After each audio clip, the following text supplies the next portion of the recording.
Three stocks at a 52-week low. We're going to take a look at them, guys. So stick with us the entire video so we can analyze all three of these companies. In these videos, we're going to go over a lot of high-level metrics and the 8 pillars. And in one or two of them, I will probably look at the stock analyzer tool so you can figure out, based on our assumptions, what's the right price to pay. So this is a great video no matter where you are on the spectrum, from beginner to advanced investor. There's something here for everyone. The more you watch the video, the more you'll get out of it. So let's take a look. Stock number one, Target. And guys, full disclosure, I own Target, and you should never buy a company because anybody in this world owns it, especially not somebody on YouTube. I'm here to teach a process. If you like the process, that's where I want you to learn. How we evaluate every company is different. It is down to $111 per share right now, down 1%. Guys, I started buying at a much higher price than this, $130 or so, and I'm excited that it's going down. All-time high of $260 back in November of 2021. It's now at $111. The whole woke movement happened. There's a lot of theft going on in this country with a lot of retail. This is hurting Target significantly, and you have to ask yourself the question, is this temporary? That's the question you need to ask yourself. Because I'm looking at this saying, guys, they get a 14.5% return on the money they invest in their business. That's a huge number. The market average is 9 or 10%. These guys are able to get 50% higher when they invest money into their business by opening stores or expanding or making things more efficient in their stores. I love it. They have a 3.9% dividend. And here's the good news, guys. Their 5-year average free cash flow is $3.5 billion. Their dividend costs them $2 billion. So they can afford this dividend. Now, it's above, I like to keep the number under 50% of their 5-year free cash flow. So this is still higher than that, but this is a much more mature company. It is currently selling for 15 times PE for the last year and 12.5 times the last 5-year PE. Look at this. This is what I like even more. Their 5-year average profit margin is 4.3%. The last year it was 3.1. They've definitely taken a hit on their profit margin, and that's what I love. So the question is this temporary for the company? Let's check out their 8 pillars, see how they look from that perspective. All right. So guys, if you have our community, you can always customize your pillars up to 12, but look at this. All check marks except for 2 things. 1, their free cash flow is down over the last 5 years. Okay, makes sense. And 2, their debt's high, but their debt is high probably because of their leases. When they take a store, when they open a new store, that's a lease. That's a debt. That goes on here. And I'm not worried as much for retail that has this kind of debt level. That doesn't bother me so much because it's a lease. And they can always sublease it. Granted, they'll probably still take a hit on it. But the point is, it's a lease. They need it in order to operate the business. So it's not like it's just regular unsecured debt. I mean, they owe the money, but it's not like a debt like a credit line or something like that. They need this debt in order to operate the business. So I like that. All right, so let's look at some analyst estimates here, by the way. So look at this, guys. $5.60 per share for the last year. Their analysts are expecting $15.65 in January of 2028 for the year before then, with some pretty big growth on the earnings per share. Big growth.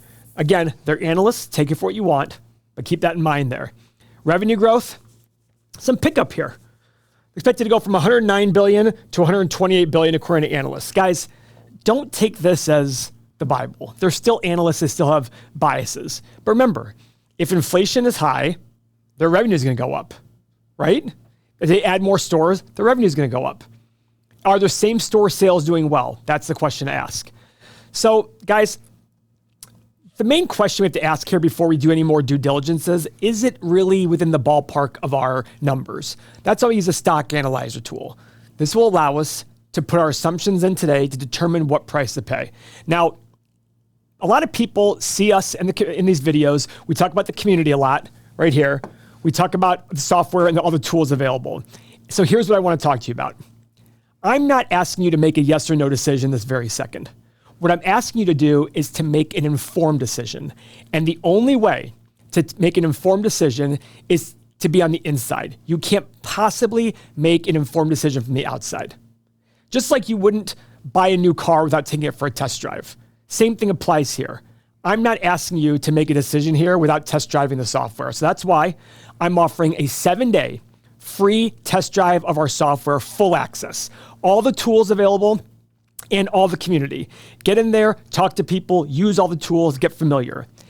At the end of 7 days, when you realize that this can help change the way in which you make decisions and you feel about money, sign up.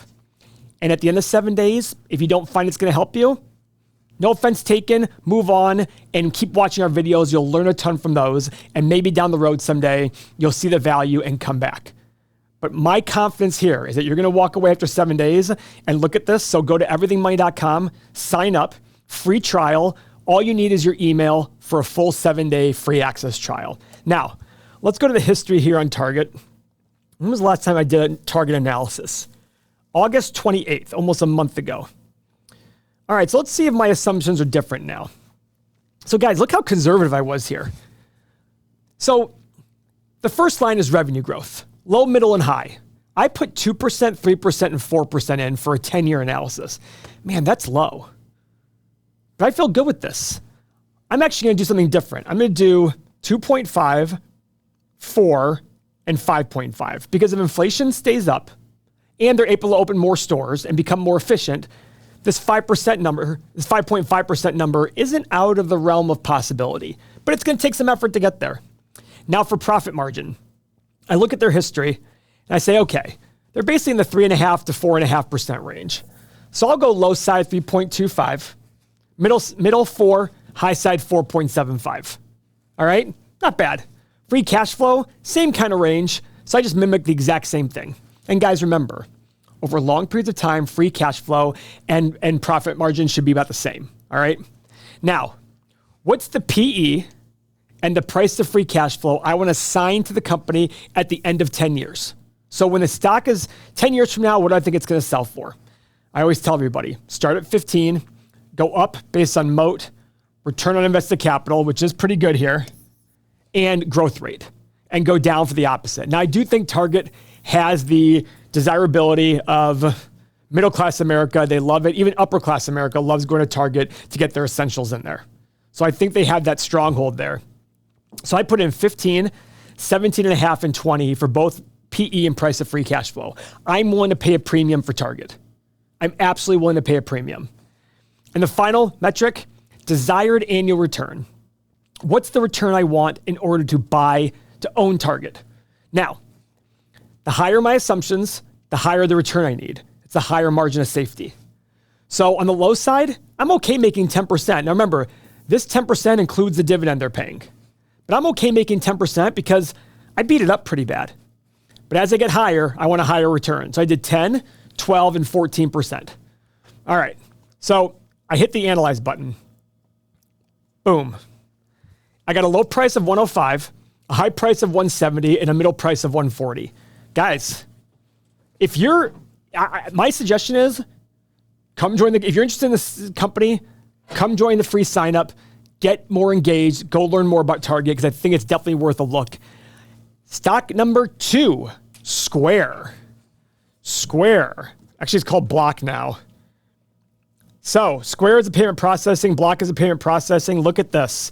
All-time high. August of 2021, $289. Current price, $45. Huge, huge drop. That's incredible. Over an 80% drop for this company in 2 years. So when I hear people say, oh, stock's not going to fall 80%, guys, look what Square has done in the last 2 years. Look at their revenue. They ended with $16 billion. They're at $19.7 billion now. And their stock is down 87%. Look at their profit. Oh, they actually lost money in the last 2 years. Wow, I did not know that. Yeah. Look at Tim even said, wow. They've had free cash flow, though. That's good. So their free cash flow and their 5-year average free cash flow are $320 and $270 million, respectively. And their earnings are negative $270 and an average of $13 million. So at least they're making free cash flow here. But look at this price to free cash flow, 85 right now. And the 5-year average is 103. Okay, this one's a doozy. This one's tough. Low return on invested capital, losses. Let's go check out its 8 pillars. Oh my gosh, look at this thing. The only check mark they have is growth. Now, it doesn't mean it's a bad company. These check marks tell a story. And look at the shares outstanding. This is what bothers me. So let me explain this a little bit further. Shares outstanding are up 50%. Let's say a company has 10 shares outstanding and you own one. You own 10% of the business. They issue 50% more shares. It goes from 10 shares to 15 shares outstanding. You still own one. But now you own 1 out of 15 shares, or 6.6% of the business, when before you owned 10% of the business. You've been diluted by the company. It is I call it the silent killer of investing. Guys, for me, I'm not even interested. It's at 85 times last year's free cash flow, 100 times the last 5 years, and they tell me here, we don't really care about you as an investor. So I'm not even looking at this thing right now. I want to see stability all the way around where it comes obvious to me that I want to own this company. Stock number 3, Realty Inc. O is the ticker. Realty Income. Now this company, guys, owns 13,000 properties around the country in 49 states and Puerto Rico. Can anybody... Isn't that great? It's one of the gems that Trump gave us. Puerto Rico. I don't know how to do it. But anyways, this company is down from its all-time high last August of 72. It's now down to 51. 5.6% dividend yield. Now, guys, I'm active on Twitter. I get it. And these dividend people on Twitter love this realty company. REITs can be awesome, but you have to understand them. You have to, first thing I would say is, don't even look at net income. Like, I'm not even looking at PE right here. Why? Because this earnings net income number, look at how different it is from free cash flow. Net income is $870 million, 5-year average of $530. Look at their free cash flow, $2.8 billion and $1.6 billion in the last 5 years. This number includes depreciation. Their depreciation is about $1.7 billion a year. Add 1.7 to 870 million, you're almost at their free cash flow. So everybody looks at it the wrong way. Focus on the free cash flow when it comes to these companies, okay? Other than that, they're highly in single tenant retail establishments. What does that mean? Walgreens, for example. They'll buy a Walgreens building, put it up, have Walgreens pay them a lease, and they sit there and tell Walgreens you're responsible for everything. It's called an absolute triple net lease or a triple net lease. This is what they focus on. Now, hopefully, they have great locations because, Walgreens and CVS will pay a lot of money to be in locations. But if those locations don't work out, they're not going to get the same rents from somebody else. If you've seen a Walgreens go out, what replaces it? Not good stuff. And they're paying about a quarter of what Walgreens would pay. Now, this company has 13,000 locations. So I think the thing I encourage here is understand the business. Because look at this growth here. 10 years ago, they did $870 million in revenue. And as they acquire more locations, it's going to really drive up the revenue and profit a lot. But the question is, how are they doing in their other, what's their occupancy rate? How many leases are coming up and when? Are there short-term leases? These are the things to understand. That's why I always tell people, don't just chase the dividend. You need to understand what's going on. 5.7% is a great dividend. But I'll tell you right now, my personal opinion, Target has way more upside potential at 3.9% dividend. Why? These guys, once they have a lease set, they can't just sit there and say, oh, we're going to renegotiate and get a much higher. It's whatever's set in the lease. There are certain bumps, things like that. Our 8 pillars don't really apply to REITs. They don't apply. It's not fair. They're not going to have an RO. I mean, they could have an ROIC here. The shares outstanding, useless, because they probably issue shares to generate equity to go buy more locations. So I'm not worried about that. This debt doesn't matter to me. And this PE doesn't matter to me. This is what matters to me more. And I want to understand the business. What are they doing in the business? How are they growing? How do they find new investments? What kind of debt do they have? When's the debt expire, et cetera? Because remember, if they have a Walgreens location that has 7 years left in their lease and Walgreens is not going to renew, that's pretty much a dead property for them. They got to go sell it for pennies on the dollar. That's what's important to understand. So guys, if you like what I'm saying, go take that test drive out, everythingmoney.com, check it out, and say hi to me in the community once you join. Take care.